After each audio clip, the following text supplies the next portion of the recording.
Can you explain why See's was able to grow its profits through the 70s, 80s, and 90s, but not so far in this millennium? The box chocolate business is basically not growing. I mean, if you go back 100 years, each city of any size was characterized by lots of candy shops. Chicago was a big leader. New York was a big leader.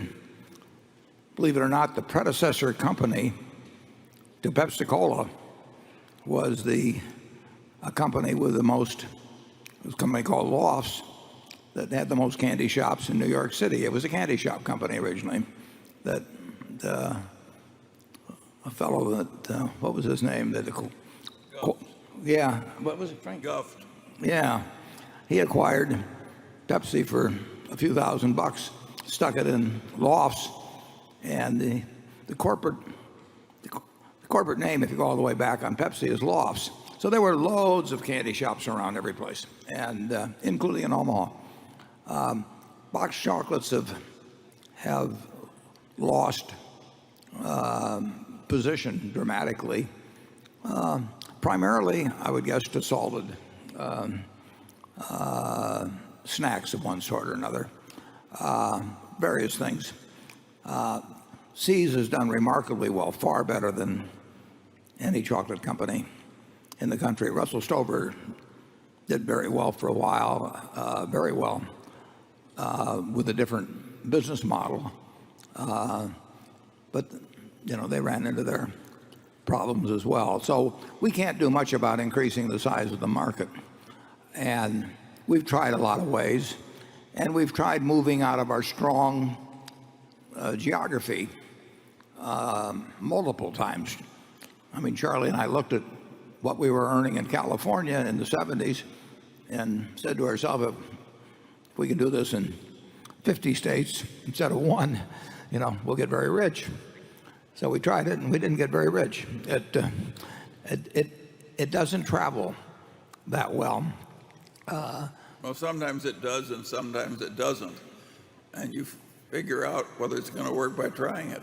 Yeah, and we've tried it many times. But so far, it's interesting. 2/3 people in the East prefer dark chocolate, 2/3 to 1/3. In the West, they prefer milk chocolate, 2/3 to 1/3. They like miniatures in the East. They won't eat miniatures in the West. There's a lot of different things. But in the end, there isn't a lot of box chocolates volume. And we've done very, very, very well in See's.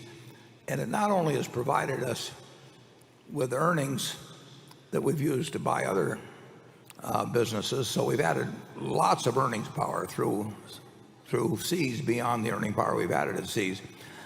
But it opened my eyes to the power of brands, and probably you could say that we made a lot of money in Coca-Cola partly because we bought See's, or at least in my case bought See's, because I'd understood brands to some degree, but there's nothing like owning one and sort of seeing the possibilities with it as well as the limitations to educate yourself about things you might do in the future. And in 1972 we bought See's, and in 1988 we bought Coca-Cola, and I wouldn't be at all surprised if we had not owned See's, whether we would have owned Coca-Cola later on. Charlie? Yeah, there's no question about the fact that its main contribution to Berkshire was ignorance removal, and it's not the only big contributor to ignorance removal. If it weren't for the fact we were so good at removing our ignorance step by step, Berkshire would be practically nothing today. What we knew originally wasn't enough. We were pretty damn stupid when we bought See's. We were just barely smart enough to buy it. And if there's any secret to Berkshire, it's the fact that we're pretty good at ignorance removal. And the nice thing about that is we have a lot of ignorance left to remove.